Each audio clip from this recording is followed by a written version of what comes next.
الحمد للہ وکفا والسلام علی عبادہ الذین اصطفى وبعد. آج انشاءاللہ المستعان اللہ کے فضل و کرم سے جو حدیث جبریل جس کا نام ہے عمر رضی اللہ تعالیٰ عنہ کی روایت سے دوسری حدیث جو امام نووی رحمہ اللہ نے ذکر کی ہے اس کو ہم مکمل کرنے کی کوشش کریں گے. البتہ یہ بورڈ پر لکھنا پڑے گا اس کا کچھ حصہ. بسم اللہ. پین اس نا ایسے مؤلف رحمۃ اللہ علیہ فرماتے ہیں الحدیث الاول عن امیر المؤمنین ابی حفص عمر بن الخطاب. پہلی حدیث میں اور دوسری میں فرمایا عن عمرہ. تو اس سے پتہ چلتا ہے کہ مؤلف کا اسلوب کیا ہے, مؤلف کا طریقہ تالیف کیا ہے. جب کسی راوی کا پہلی مرتبہ ذکر کرتے ہیں تو اس وقت ان کا پورا نام اور ان کی کنیت یا ان کی کوئی صفت وہ بیان کرتے ہیں. عن امیر المؤمنین ابی حفص عمر بن الخطاب, لمبا نام. لیکن جب دوسری حدیث انہی کی روایت سے لائی عن عمرہ, عمر رضی اللہ تعالیٰ عنہ سے روایت ہے. ایضاً یعنی انہی سے یہ بھی روایت ہے. یہ ایضاً یہ بھی امام نووی کا اپنا لفظ ہے. جہاں آپ اس حدیث کو مسلم میں دیکھو گے وہاں ایضاً نہیں پاؤ گے. عن عمرہ ایضاً. اور کچھ احادیث میں یا کچھ کتابوں میں کچھ مؤلفین کا طریقہ یہ ہوتا ہے وہ اگر ایک ہی راوی کی حدیث دوسری مرتبہ لاتے ہیں تو کہتے ہیں وعنہ, اور اسی سے یہ حدیث بھی روایت ہے وعنہ. یہ حافظ ابن حجر نے بلوغ المرام میں اختیار کیا یہ طریقہ. وہ کوئی حدیث لاتے ہیں کسی صحابی سے پھر کہتے ہیں وعنہ, اور انہی سے یہ بھی روایت ہے. اور بعض مؤلفین ہر جگہ برابر دہراتے ہیں. یعنی جس طرح پہلی حدیث میں مثلا عن امیر المؤمنین ابی حفص عمر بن الخطاب, دوسری مرتبہ جہاں روایت آئی یا فوراً اگر انہی سے روایت آئی دوبارہ عن امیر المؤمنین ابی حفص عمر بن الخطاب. کیوں؟ یا عمر بن الخطاب. کیونکہ ان کو لگتا ہے کہ کوئی شخص اگر یہی ایک حدیث پڑھے, پہلی حدیث نہ پڑھے, یا اگر کبھی کتاب میں دوسری مرتبہ درمیان میں ان کا نام آیا تو کسی نے درمیان سے کتاب کھولی تو اس وقت کیا ہوگا, آپ نے بات سمجھی. لہذا اس کے لیے پورا نام ذکر کرتے ہیں. جہاں بھی راوی کا نام آیا پورا نام ذکر کیا. لیکن اکثر محدثین کا طریقہ یہ رہا ہے کہ وہ ایک مرتبہ اگر پورا بیان کرے پھر آگے پورا بیان نہیں کرتے, عنہ لکھتے ہیں. قال بینما نحن جلوس جالس کی جمع ہے, جلوس جالس کی جمع ہے.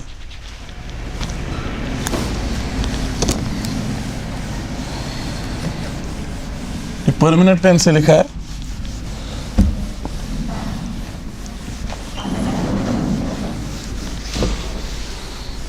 یہ دیکھیں یہ پینس ما چھو پت میل تراون تھے یار. یہ دیکھیے یہ زائل ہی نہیں ہو رہا ہے. یہ پچھلے ہفتے کا ہے. بہرحال دیکھیں بائنا اور ما, اس کی وضاحت آپ نے سنی. بینما یہ دو لفظ ہیں اصلی, بینا اور ما. اس دوران کے ہم جلوسن جالس کی جمع بیٹھا ہوا, جلوسن بہت سارے بیٹھے ہوئے, لیکن اردو میں جلوس کس کو بولتے ہیں؟ بہت سارے کھڑے لوگ. بیٹھے ہیں پر جلوس, تو وہاں جلوس سے کیا مراد ہوتا ہے؟ وہاں جلوس سے مراد ہوتا ہے بہت سارے کھڑے لوگ. لیکن جہاں یہ عربی میں جلوسن جالسن کی جمع, بینما نحن جلوسن, اس دوران کی جب ہم سارے بیٹھے ہوئے تھے. عند رسول اللہ, رسول اللہ صلی اللہ علیہ وسلم کے پاس. یہ نبی کریم صلی اللہ علیہ وسلم کی عظیم صفت ہے رسول اللہ ہونا. لہذا اکثر صحابہ انہیں اسی لقب سے یا اسی صفت سے ذکر کرتے تھے. ذات یومن یعنی ایک دن, ذات یومن. یہ ذات جو ہے نا ذاتا زو کی مؤنث نہیں ہے یہاں پر ہے، ورنہ ذاتا مؤنث ہوتا ہے. یہ یہاں پر ذاتا جو ہے نا یہ زو کی مؤنث نہیں ہے. آپ نے عربی میں پڑھا ہوگا زو اور ذاتا، پڑھا ہوگا نا کہ نہیں ہوگا. مثلا ذل کف، ہاتھ والا، اگر عورت کو بولا جائے ذات الکف، ہاتھ والی. آپ نے بات سمجھی. ذو النطاقین، اور زینب کو ذات النطاقین، یا حفص اسما کو ذات النطاقین. تو ذاتا اصل میں کیا ہوتا ہے؟ زو کا مؤنث. لیکن یہاں یہ ذاتا زو کا مؤنث نہیں ہے، یہاں یہ ذات یومن یعنی فی یومن، ایک دن میں. اذ طلع علینا، طلع کا آپ نے پڑھا، طلع کا کیا معنی ہے؟ نمودار ہوا، نمودار ہوا، یعنی بمعنی ظہر، بمعنی رجل. اس سے مردوں کی اہمیت سمجھ آتی ہے. کبھی بھی جبریل عورت کی شکل میں نہیں آیا. اب جو نیچے عورتیں بیٹھی ہیں وہ غصہ ہوگی. کبھی بھی جبریل عورت کی شکل میں نہیں آیا. جب بھی آیا کسی مرد کی شکل میں آیا، یا دہیا قلبی کی شکل میں آیا، اور ہمیشہ مذکر کی شکل میں آیا. اور اس سے مردوں کی اہمیت اور ان کی بناوٹ میں جو کمال ہے وہ ظاہر ہوتا ہے. اللہ تعالیٰ پاک اور منزہ ہے مذکر یا مونس ہونے سے، لیکن پھر بھی اللہ کے لیے لفظ جو استعمال کیے جاتے ہیں وہ کون سے لفظ استعمال کیے جاتے ہیں؟ ضمائر وغیرہ مذکر کے. آپ نے بات سمجھی. کیونکہ مذکر اور مونس میں سے جسے اہل عقل، جسے انسان اکمل مانتے ہیں وہ مذکر ہے، جسے اکمل مانتے ہیں وہ کیا ہے؟ مذکر ہے. اور اللہ تعالیٰ جملہ کمال کی صفات کا مستحق ہے. جہاں بھی کوئی کمال ہے الفاظ میں، معانی میں، اللہ اس کا کیا ہے؟ مستحق ہے. تو کہتے ہیں شدید بیاض الثیاب، شدید بیاض الثیاب. تو یہ جو شدید بیاض الثیاب یہ آپ نے پڑھا، نبی صلی اللہ علیہ وسلم نے سفید کپڑوں کی اہمیت بیان کی، اور اس سے بھی سفید کپڑوں کی فضیلت ظاہر ہوتی ہے. نبی صلی اللہ علیہ وسلم فرمایا فَإِنَّهَا أَطْيَبُ وَأَطْهَرُ، سفید کپڑے زیادہ پاک ہیں اور زیادہ اچھے ہیں. آپ نے بات سمجھی. شدید بیاض الثیاب، کیا وجہ ہے کہ سفید کپڑے زیادہ پاک ہیں؟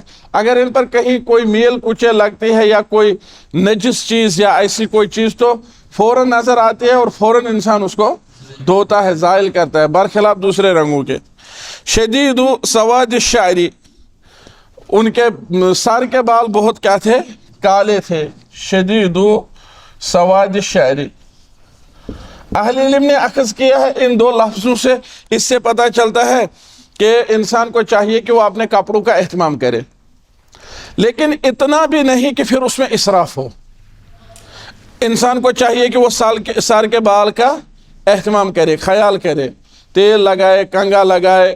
اور جس طرح نبی صلی اللہ علیہ وسلم کرتے تھے، کنگا لگاتے تھے، تیل لگاتے تھے، اور پھر اوپر امامہ پہنتے تھے تاکہ بالوں کی اور زیادہ حفاظت رہے، بال دائیں بائیں بکھر نہ جائیں، اور پھر وہ عجیب شکل بالوں کی نہ ہو جائے. آپ نے بات سمجھی. تو اس طرح کرنا یہ مطلوب ہے انسان سے کہ اس کے کپڑے اچھے ہوں، اس کے بال اچھے ہوں، اس کے جسم سے بدبو نہ آ رہی ہو، خوشبو آ رہی ہو، عطر لگایا ہوا ہو. لیکن انہی چیزوں میں لگنا اور بناؤ سنگار کرنا اور بار بار سر کے بال ٹھیک کرنا، بار بار مبالغہ کی حد تک، مبالغہ کی حد تک، یہاں تک کہ نماز میں بھی پھر ایسے کرنا. ایک تو یہ ہے کہ اگر کپڑا چھوٹ جائے تو نماز میں اس کو درست کرے، کوئی بات نہیں ہے، لیکن نماز میں بھی جاڑ رہا، کچھ لگا مت، تو مبالغہ کی حد تک یہ مناسب نہیں ہے. تو کہا لا یرا علیہ اثر السفر، اس پر سفر کے آثار نہیں دیکھے جاتے تھے. تو سفر کے آثار کیا ہے؟ سفر کے آثار کیا ہے؟ دھول کپڑوں پر نظر آنا، سفید کپڑے ہیں. اگر یہ ہم اس سے سمجھیں گے لا یرا علیہ اثر السفر، ان دو سے. اگر یہ سفر کر کے آیا ہوتا کپڑے اتنے سفید نہیں ہوتے, سر کے بال اتنے ڈھنگ سے اور کالے نہیں ہوتے, تیل لگایا ہوا بھی آیا ہے جیسے اس گھر سے نکلا ہے, ایسا نہیں لگتا, بلکہ ان کے بال جو ہے پراگندہ ہوئے ہوتے, زٹ آسیس گمز کل کس مستس. ولا یعرفہ منا احد. تعجب کی بات یہ ہے کہ ہم میں سے اس کو کوئی نہیں جانتا تھا. یہ کیسے پتہ چلا ہم میں سے کوئی نہیں جانتا تھا؟ ہاں میں نے کہا پچھلے ہفتے, جلدی جلدی بولو, جلدی جلدی. جو ہی وہ داخل ہوا تو لوگ دیکھنے لگے ایک دوسرے کی طرف, یہ کون آیا. ایک تو یہ ہے. دوسری بات, زیادہ تعداد نہیں تھی صحابہ کی. مکہ والے صحابہ مہاجر بھی ادھر ہی بیٹھے تھے اور اکثر مدینہ والے بھی بیٹھے تھے. جب عمر نہیں جانتا تو اس کا مطلب یہ مکہ شریف کا ہے ہی نہیں. سیدنا عمر نہیں جانتا تو اور کون جانے گا پھر؟ آپ نے بات سمجھی؟ لہذا خود نہ جاننے کی بنیاد پر کہا ہم میں سے کوئی نہیں جانتا تھا, اور انصار میں سے کسی نے نہیں پہچانا. تو کہا حتی جلس الی النبی, یہاں تک کہ وہ نبی صلی اللہ علیہ وسلم کے پاس بیٹھا. الی النبی, نبی صلی اللہ علیہ وسلم کے قریب. الی النبی سے مراد کیا ہے؟ قریب, ان کے قریب. اور اس قربت کا اس میں اندازہ ہے یا اس قربت کی وضاحت یہ ہے, فَأَسْنَدَ رُكْبَتَيْهِ إِلَى رُكْبَتَيْهِ. فَأَسْنَدَ رُكْبَتَيْهِ إِلَى رُكْبَتَيْهِ. اس نے اس کے دو گھٹنے, یہ اس کے دو گھٹنوں کے ساتھ ملائے. اسندہ ملانا, ٹیک لگانا, جوڑنا, سہارا دینا. اسندہ یہاں پر اس کا ترجمہ ہوگا ملائے. اس کے دو گھٹنے,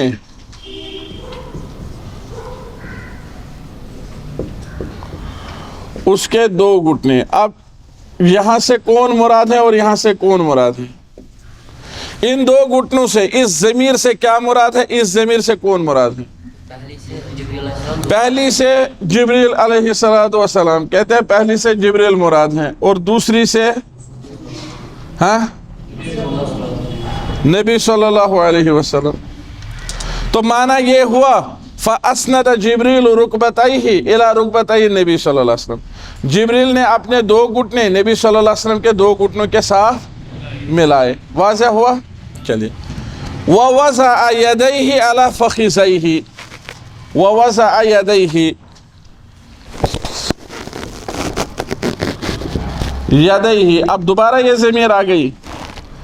عَلَى فَخِذَيْهِ, يَدَيْهِ دو ہاتھ, ٹھیک, کفیہ دو ہاتھ, دو ہتھیلیاں. علی فخذیہ دو رانوں پر.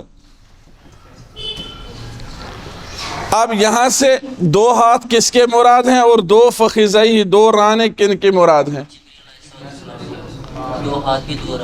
دو ہاتھ بھی جبریل مراد ہیں اور دو ران بھی جبریل مراد ہیں. تو کس طرح بیٹھا ہوگا آپ میں سے کوئی بیٹھے کہ یہ بالکل.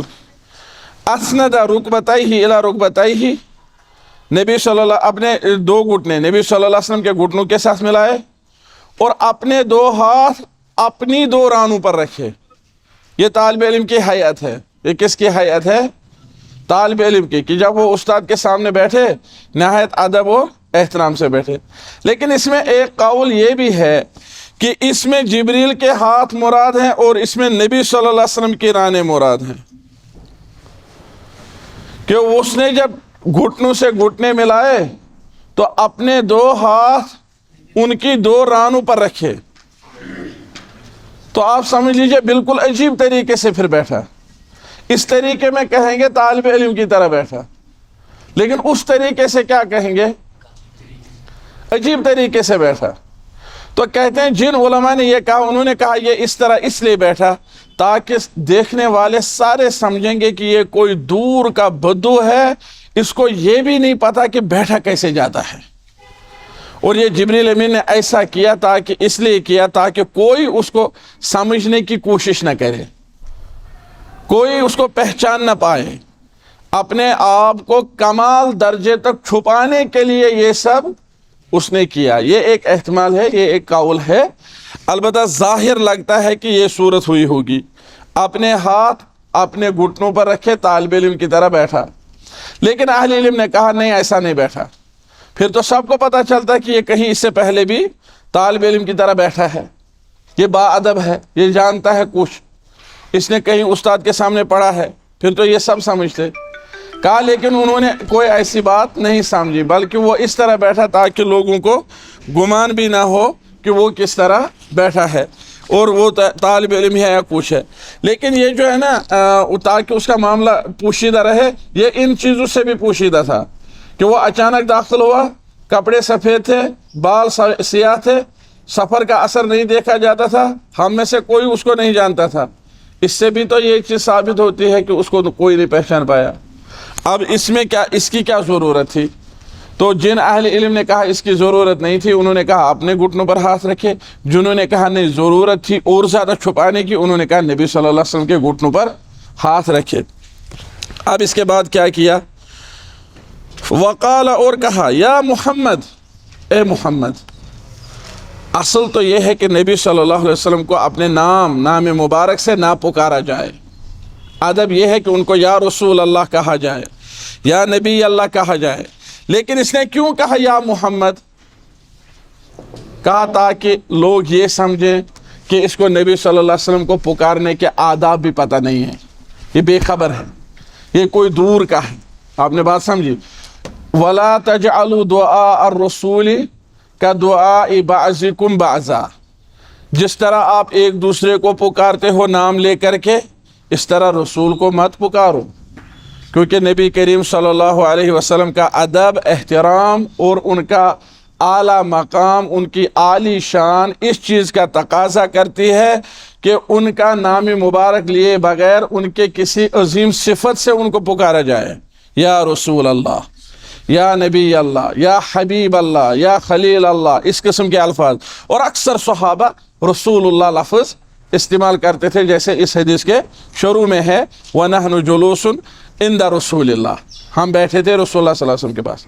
اور إِنَّ الَّذِينَ يُنَادُونَكَ مِنْ وَرَاءِ الْحُجُرَاتِ أَكْثَرُهُمْ لَا يَعْقِلُونَ، وہ جو ایک وفد آیا تھا، یا آپ سمجھ لیجئے کچھ آدمی آئے تھے، تو انہوں نے باہر سے ہی پکارا، حالانکہ ان کا ایک تھوڑا سا عذر بھی تھا، ان کا عذر بھی تھا۔ جب آپ تاریخ پڑھیں گے، ان کی ایسی حالت تھی کہ اس حالت میں ویسا ہو سکتا ہے، اس حالت میں ویسا ہو سکتا ہے۔ ان کی قوم کے کچھ لوگ صحابہ نے گرفتار کر کے لائے تھے، قیدی بنا کر لائے تھے، وہ مدینہ میں قید تھے۔ اب وہ لوگ جب آئے، انہوں نے سوچا کہ ہمارے آدمی پتہ نہیں کیا ہوئے ہوں گے، قتل کیے گئے ہوں گے، قید ہوں گے، تو انہوں نے آتے ہوئے اپنے کچھ آدمیوں اور عورتوں کو قیدیوں میں دیکھا، تو ایک طرف سے ان کو یہ خوشی ہو گئی کہ چلو ابھی زندہ ہیں، ایک طرف سے ان کو یہ پریشانی، ان کو دیکھ کر کیا حالت ہوئی ہوگی کہ ہمارے یہ قریب رشتہ دار کیا ہے، قید ہیں۔ تو ایسے میں ادب احترام کا خیال کہاں رہتا؟ تو انہوں نے باہر سے ہی چلایا، یا محمد اخرج الینا، اے محمد صلی اللہ علیہ وسلم باہر نکلیے۔ لیکن اللہ نے ان کا یہ عذر قبول نہیں کیا۔ اللہ نے فرمایا آپ لوگوں کی حالت کیسی بھی ہو، لیکن یہ جو آپ محمد کر کے باہر سے چلاتے ہو، چیختے ہو، یہ کم عقلی کی نشانی ہے۔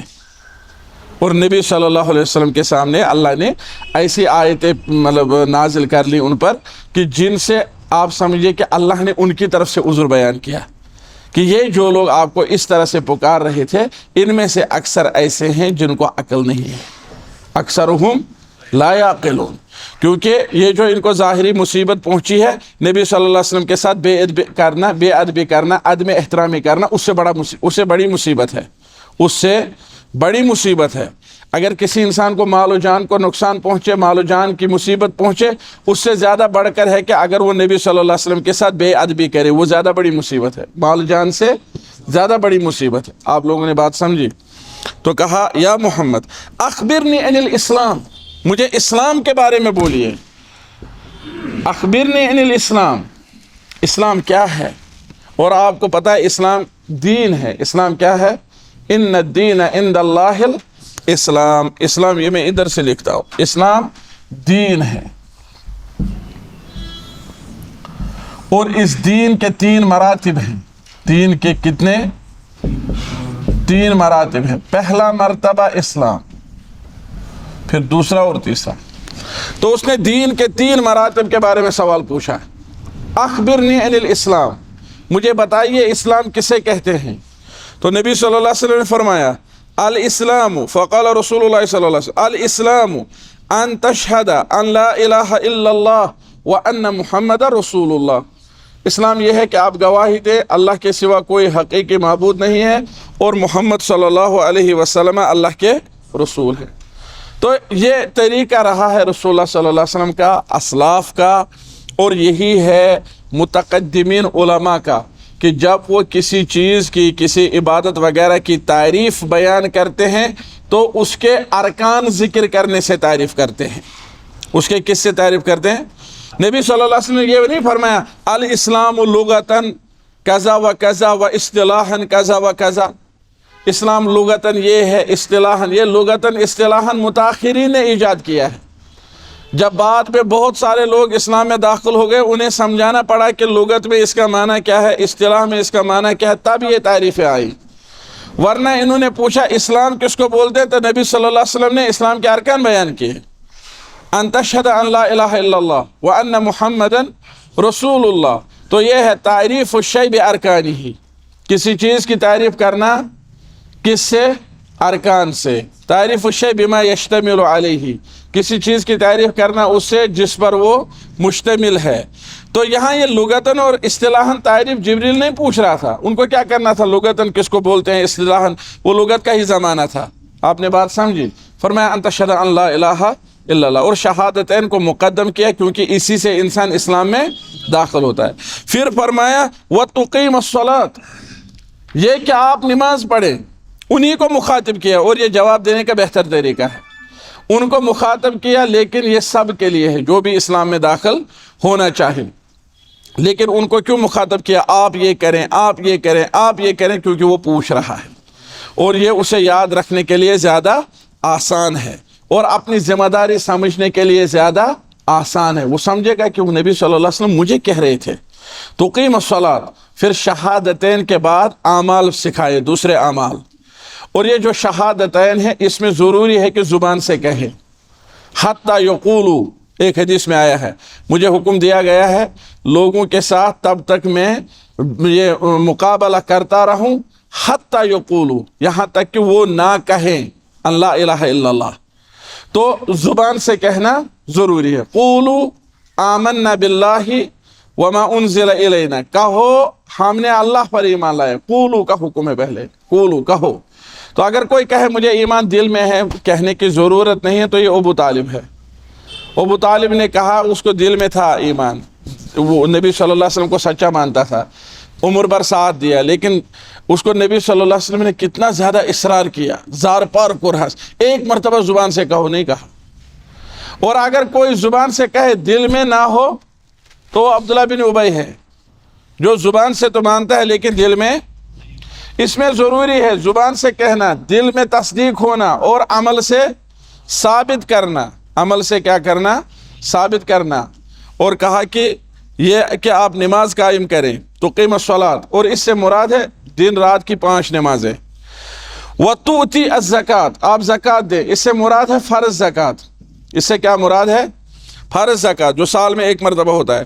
وتصوم رمضان، اور آپ رمضان کے روزے رکھیں، اور اس سے مراد ہے کون سے روزے؟ فرض روزے جو سال میں ایک مرتبہ ہے۔ وتحج البیت ان استطعت الیہ سبیلا، اور آپ بیت اللہ کا حج کریں اگر آپ کو وہاں پہنچنے کی طاقت ہو، اگر آپ کو وہاں پہنچنے کی طاقت ہو۔ قال صدقت، یہ جو حدیث ہے نا، اس میں پہلے آیا ہے تصوم رمضان پھر تحج البیت، تو بہت ساری روایتوں میں ہیں پہلے تحج البیت پھر تصوم رمضان، اور وہ ممکن ہے اس کے بعد والی حدیث میں ہے وہ ترتیب، ہاں، وحج البیت وصوم رمضان، اس کے بعد والی جو حدیث ہے اس میں پہلے حج ہے پھر رمضان کا روزہ، اس ایک میں پہلے رمضان کا روزہ پھر حج۔ قال صدقت، انہوں نے کہا جبریل نے آپ نے سچ کہا۔ تو عمر فرماتے ہیں رضی اللہ عنہ فعجبنا له، ہمیں تعجب ہوا اس کے لیے، یسألہ ویصدقہ، وہی سوال کر رہا ہے، وہی کہہ رہا ہے آپ نے سچ کہا۔ اگر سوال اس لیے کر رہا ہے کہ اس کو علم نہیں ہے تو پھر کیسے کہا سچ کہا؟ اگر کہا کہ آپ نے سچ کہا کیونکہ اس کو پہلے سے ہی پتا تھا تو پھر کیوں پوچھ رہا ہے؟ اور جس کو پہلے سے ہی پتہ ہو وہ دو وجوہات کی بنیاد پر پوچھ سکتا ہے، یا دو وجوہات کی بنیاد پر پوچھتا ہے۔ نمبر ایک، یا تو اس لیے کہ باقی لوگوں کو بھی پتہ چلے، کسی کو کوئی مسئلہ پتہ ہے، وہ چاہتا ہے کہ یہ عام لوگوں تک پہنچے، تو وہ استاد سے سوال پوچھتا ہے اس نیت سے، اس کو خود پتہ ہوتا ہے، اس نیت سے کہ وہ دوسروں تک بات پہنچائے، تو یہ معلم خیر ہے، ایسا سوال پوچھنے والا استاد ہے۔ اس سوال پوچھنے والے کو نبی صلی اللہ علیہ وسلم نے کیا قرار دیا؟ معلم، کیونکہ جبریل نے سوال پوچھا، کس نیت سے؟ لوگوں تک پہنچے، تو نبی صلی اللہ علیہ وسلم نے فرمایا انہ جبریل اتاکم یعلمکم دینکم، یہ جبریل تھا جو تمہیں دین سکھانے۔ دین کس نے سکھایا؟ رسول اللہ صلی اللہ علیہ وسلم نے، نہ کہ جبریل نے۔ جبریل نے کیا کیا اس میں؟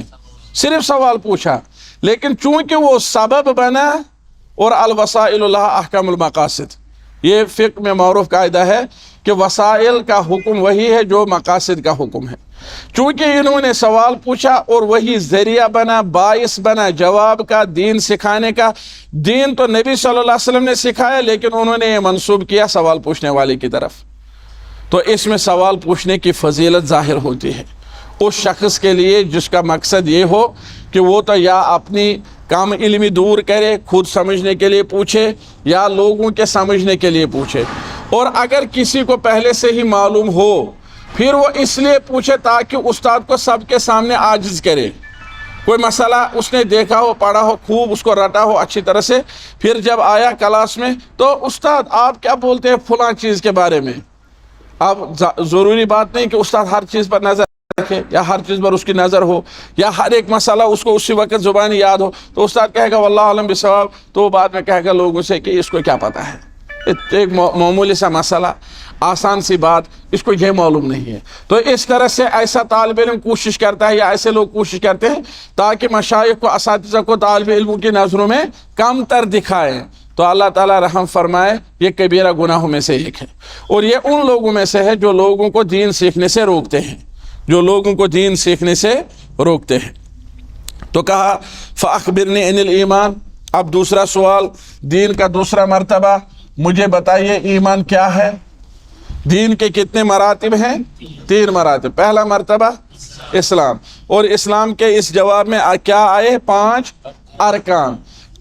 5 ارکان۔ اس سے پتہ چلتا ہے کہ اگر استاد کو محسوس ہو کہ طالب علم کو کسی سوال کا ایک حصہ معلوم ہے، دوسرا حصہ معلوم نہیں ہے، تو اس کے لیے جائز ہے کہ وہ دوسرا حصہ بتائے جو طالب علم کو مثلا معلوم، کیونکہ یہاں نبی صلی اللہ علیہ وسلم نے لغوی اصطلاحی تعریف نہیں بتائی، وہ سب پتہ ہے پہلے سے ہی، انہوں نے وہ چیز بتائی جو ممکن ہے سب کو معلوم نہ ہو۔ پھر ایمان کس کو بولتے ہیں؟ تو نبی صلی اللہ علیہ وسلم نے ایمان کے ارکان بیان کیے، تعریف نہیں کہی الایمان لغتاً کذا و کذا و اصطلاحاً کذا و کذا، نہیں کہا الایمان ان تؤمن باللہ وملائکتہ وکتبہ ورسلہ والیوم الآخر وتؤمن بالقدر خیرہ وشرہ، تو اس سے پتہ شرہ را کی تشدید کے ساتھ، تو اس سے پتہ چلتا ہے ایمان کے ارکان 6 ہیں۔ اسلام کے ارکان کتنے ہیں؟ 5 ہیں۔ اسلام کے ارکان 5 ہیں اور ایمان کے ارکان 6 ہیں۔ ان تؤمن باللہ وملائکتہ، فرشتوں پر ایمان، وکتبہ، کتابوں پر ایمان، ورسلہ، رسولوں پر ایمان، والیوم الآخر، آخرت کے دن پر ایمان، وتؤمن بالقدر خیرہ وشرہ، اور آپ تقدیر پر ایمان لاؤ گے، تقدیر کے خیر اور تقدیر میں جو کچھ آپ کے لیے شر لکھا ہو اس پر آپ ایمان لائیں گے۔ انہوں نے پھر کہا صدقتا، آپ نے کیا؟ سچ کہا۔ قال، تو یہاں نہیں کہا ہمیں تعجب ہوا کیونکہ وہ پہلے ہوا تھا، اب یہاں نہیں کہا کہ ہمیں تعجب ہوا۔ اچھا، اب اگر کسی کو معلوم نہ ہو جواب، مثلا کوئی استاد سے سوال پوچھے اور اس کو سچ پہ معلوم نہ ہو، اور استاد کہے کہ اس کا جواب یہ ہے، کیا وہ کہہ سکتا ہے آپ نے سچ کہا، یا آپ نے صحیح کہا، یا آپ نے درست کہا؟ اگر کہے تو ایک فائدہ اس کا ہوگا کہ استاد کو اطمینان ہوگا کہ اس نے میری بات مانی، تو یہ ادب میں سے مانا جائے گا۔ اگر سوال پوچھے پھر کہے بونے تک کشر پڑے، اگر سوال پر سے پات میں نے سو آپ سے جواب یہ دے بس ٹھیک حض بولس اللہ تعالیٰ دے جزائے خیر اصل حض بہتر حض. اس سے کیا فائدہ ہوگا؟ ایک فائدہ ہوگا، جواب دینے والے کو یہ اطمینان ہوگا کہ اس نے میری بات سمجھ لی صحیح طریقے سے اور یہ اس پر راضی بھی ہوا، یہ ایک فائدہ ہوگا. ورنہ اس اعتبار سے کہ وہ اس کی کریکشن کرے، اس اعتبار سے یہ درست نہیں ہے. اس اعتبار سے کہے گا کہ آپ نے جو فرمایا میں اس پر عمل کروں گا، یا اس قسم کا کوئی لفظ. اور اس میں ادب یہ ہے کہ اگر کبھی طالب علم اپنے استاد سے سوال پوچھے، اگر پھر اس کو اطمینان بھی نہ ہو، اطمینان بھی، تو وہ اس کے منہ پر حجت نہ کرے، جھگڑا نہ کرے. اگر اس کو لگا کہ نہیں میں اس پر مطمئن نہیں ہوا، خاموشی بہترین طریقہ ہے.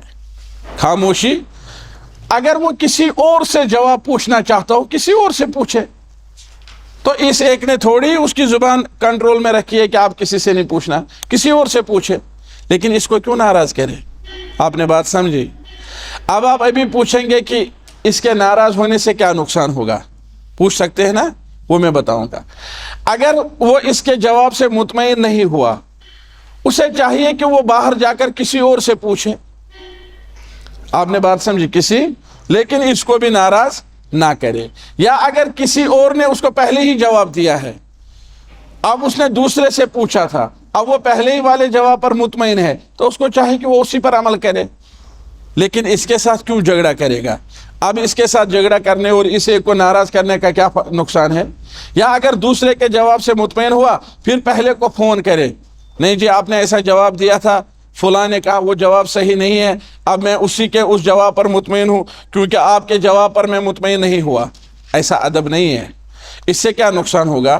نقصان یہ ہوگا کہ آئندہ کوئی ایسا جواب، کوئی ایسا نقطہ ہوگا جو اس دوسرے استاد کے پاس ہوگا، پہلے والے کے پاس نہیں ہوگا. جب آپ اس سے پوچھنے آئیں گے تو یہ پہلے ہی آپ کے بارے میں بدظن ہوا ہوگا، تو ممکن ہے یہ آپ کو اپنے علم سے محروم کر دے گا، کیونکہ آپ کا اس پر کوئی قابو نہیں ہے. کہے گا آپ دوسروں سے پوچھئے، میں اس سے واقف نہیں ہوں، یا مجھے اس میں پتہ نہیں، یا کوئی بھی وہ عذر پیش کرے گا. کہے گا آپ میرے جواب سے مطمئن نہیں ہوں گے، آپ کسی اور سے پوچھیں. کل اگر آپ اس کے پاس کچھ پڑھنے آئیں گے تو ممکن ہے آپ کو اپنی مجلس سے نکال دے گا کہ آپ میرے پاس نہ پڑھیں، بہتر ہوگا. آپ نے بات سمجھی؟ یا پہلا والا ایسا کرے گا. تو بہتر یہ ہے کہ طالب علم کے لیے جو ادب ہے، اگر سوال پوچھا مطمئن ہوا تو ٹھیک، مطمئن نہیں ہوا تو منہ پر جھگڑا نہیں کرنا چاہیے.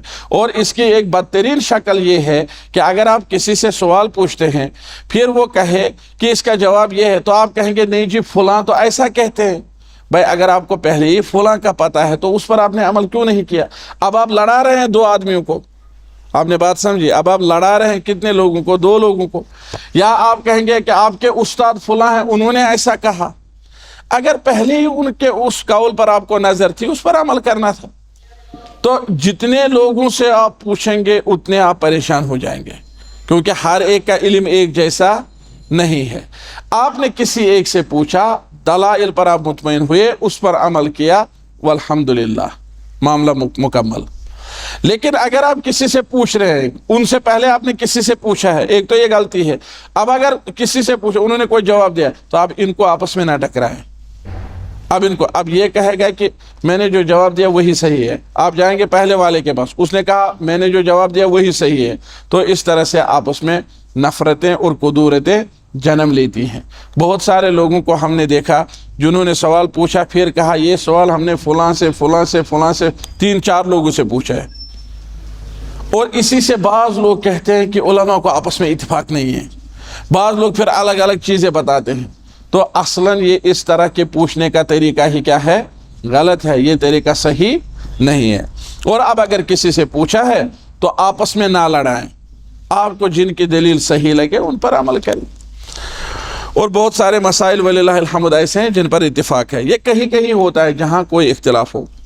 تو اسی طرح انہوں نے کہا اخبرنی عن الاحسان، یہ دین کے مراتب میں سے تیسرا مرتبہ ہے احسان. اسلام بنیادی مرتبہ ہے، ابتدائی، اسی سے انسان دین میں داخل ہوتا ہے. پھر یہ ترقی کا مرتبہ ہے. دیکھیں یہ ابتدائی مرتبہ ہے، بالکل بنیادی. یہ ترقی کا مرتبہ ہے اور یہ کمال کا مرتبہ ہے. آپ نے کوئی چیز شروع کی، اس میں ترقی کی، پھر اس میں کمال تک پہنچے. اسلام کے ارکان 5 ہیں ارکان ایمان کے ارکان، اور احسان کا ارکان 1 یا 2، 5 6 اور یہ 1، اور بعض علماء کہتے ہیں نہیں 2۔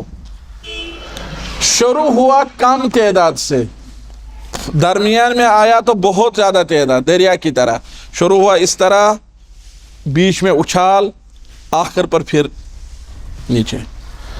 شروع ہوا 5 ارکان سے، بیچ میں پہنچا تو 6 ارکان، بہت اونچی لیول ہے، اور آخر پر پہنچا تو 1 رکن، ان تعبد اللہ کأنک تراہ، آپ اللہ کی عبادت اس طرح کریں اتنے خشوع خضوع سے جیسے آپ اللہ کو دیکھ رہے ہیں۔ یہ نہیں کہ جسم مسجد میں اور دل بازار میں ہے، دل کسی اسکول میں ہے، کسی اور جگہ ہے، نہیں، آپ نماز پڑھ رہے ہیں، عبادت کر رہے ہیں، کوئی بھی کام، روزہ رکھ رہے ہیں، صدقہ کر رہے ہیں، کوئی بھی عبادت کأنک تراہ۔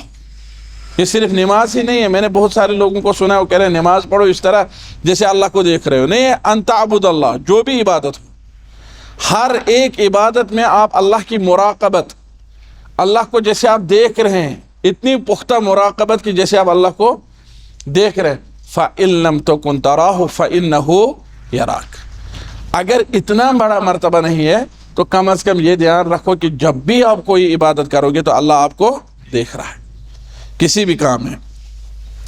قَالَ فَأَخْبِرْنِي عَنِ السَّاعَةِ، آپ پوچھا اب قیامت کے بارے میں بتائیے، یہ اس موضوع سے الگ ہے، یہ سوال ہے، یہ سوال ہے دین کے بارے میں، اور یہ سوال ہے قیامت کا سوال، یہ ہے اس دین پر چلنے کے جو فوائد ہوں گے وہ کب حاصل ہوں گے، اس دین کی مخالفت کرنے کا جو نقصان ہوگا اس کا بدلہ کب لینا ہے۔ آپ نے بات سمجھی؟ آپ نے کہا اسلام کے 5 ارکان ہیں، ایمان کے 6 ہیں، احسان کے 2 ہیں، اگر میں اس پر عمل کروں تو اس کا مجھے بدلہ کب ملے گا، اگر اس پر عمل نہ کروں تو اس کا مجھے نقصان کب ملے گا۔ اخبرنی عن الساعہ، ساعہ کو اس لیے ساعہ کہتے ہیں کیونکہ وہ فوراً آئے گی، اچانک، اور ساعہ کہتے ہیں ایک گھڑی کو، فوراً جو واقع ہو۔ تو کہا قیامت کے بارے میں بولیے، تو نبی صلی اللہ علیہ وسلم نے فرمایا مل مسئول عنہا بعلم من السائل، اس کے بارے میں جس سے پوچھا جا رہا ہے وہ پوچھنے والے سے زیادہ خبردار نہیں ہے۔ قیامت کے بارے میں جس سے پوچھا جا رہا ہے، یعنی نبی صلی اللہ علیہ وسلم، وہ اس کے بارے میں پوچھنے والے سے زیادہ خبردار، یعنی جبریل، یعنی سمجھایا یہ کہ جس طرح آپ اس سے بے خبر ہیں میں اس سے بے خبر ہوں۔ اور یہاں پر اہل علم نے ایک نقطہ اخذ کیا، کہا یہاں پر آ کر نبی صلی اللہ علیہ وسلم نے جبریل کو پہچانا، ابھی تک تو نہیں پہچانا تھا۔ بعض اہل علم کہتے ہیں نہیں، شروع سے پہچانا تھا، جو ہی آیا تو نبی صلی اللہ علیہ وسلم نے پہچانا۔ بعض نے کہا نہیں، یہاں پر آ کر، کیونکہ انہوں نے کہا قیامت کب آئے گی، نبی صلی اللہ علیہ وسلم کہتے ہیں مجھے معلوم نہیں ہے، لا ادری واللہ اعلم بالصواب، یا کچھ نہیں کہا۔ جس طرح سائل بے خبر ہے، مسئول بھی بے خبر ہے، مسئول نبی صلی اللہ علیہ وسلم، سائل کہتے ہیں نبی صلی اللہ علیہ وسلم کو اب پتہ چلا کہ یہ جبریل ہے، اور اس کو اپنی لینگویج میں جواب دیا کہ جبریل جیسے آپ بے خبر ہو میں بھی اس سے بے خبر ہوں۔ بعض اہل علم نے کہا کہ ابھی بھی نہیں پہچانا، بعض نے کہا ابھی بھی نہیں پہچانا، ان کی دلیل آگے ہم پڑھیں گے۔ تو کہا کہ فاخبرنی عن اماراتها، اگر قیامت کا علم نہیں، بالضبط نہیں بول سکتے ہیں تو اب اس کی نشانیاں بتائیے، اب اس کی نشانیاں بتائیے۔ بہت سارے لوگ آئے، انہوں نے کہا کہ قیامت فلاں سال قائم ہوگی، ایک مرتبہ اخبار میں بھی آیا تھا قیامت فلاں سال قائم ہوگی، پھر وہ سال بھی گزر گئے لیکن ابھی قیامت نہیں آئی، کیونکہ قیامت کا علم اللہ نے اپنے پاس رکھا ہے۔ فاخبرنی عن اماراتها، اب اس کی وہ علامت ہے، امارہ مفرد ہے، امارات اس کی جمع ہے، اور امارہ کس کو بولتے ہیں؟ علامت کو، اس کی علامت بتائیے۔ قال ان تلد الامۃ ربتها، فرمایا یہ کہ لونڈی اپنے مالکن یا اپنے مالک کو جنم دے گی، لونڈی اپنی مالکن یا اپنے مالک کو جنم دے گی۔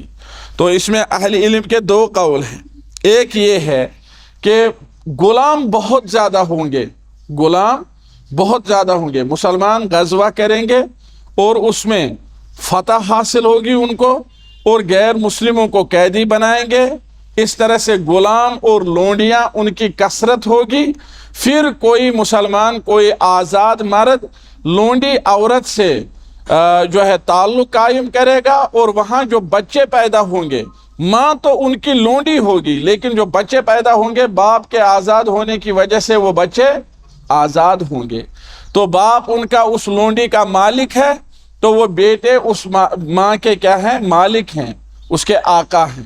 کہا ایک صورت تو یہ ہے۔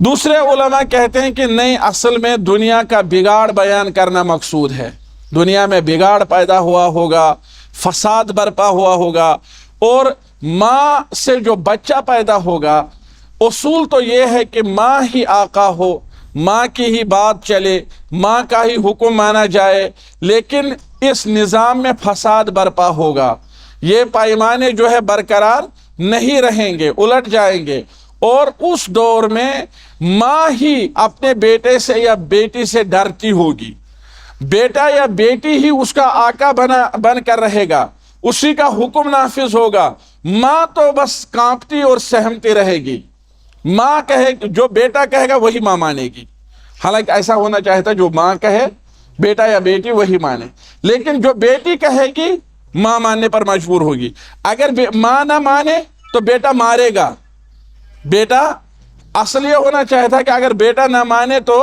ماں اس پر ہاتھ اٹھائے، لیکن بیٹا ہاتھ اٹھائے گا، بیٹی ہاتھ اٹھائے گی، تو فساد برپا ہوگا۔ تو یہ اس طرح کے دو قول ہیں۔ وَأَن تَرَى الْحُفَاةَ، اور آپ دیکھو گے ان لوگوں کو جو ننگے پیر ہیں، حافی، آری، عراتا، وہ جو کپڑوں کے بغیر ہوں، بس ایک مطلب، العالتا، غریب لوگ، آپ دیکھو کہ ننگے پیر، ننگے جسم اور غریب لوگ،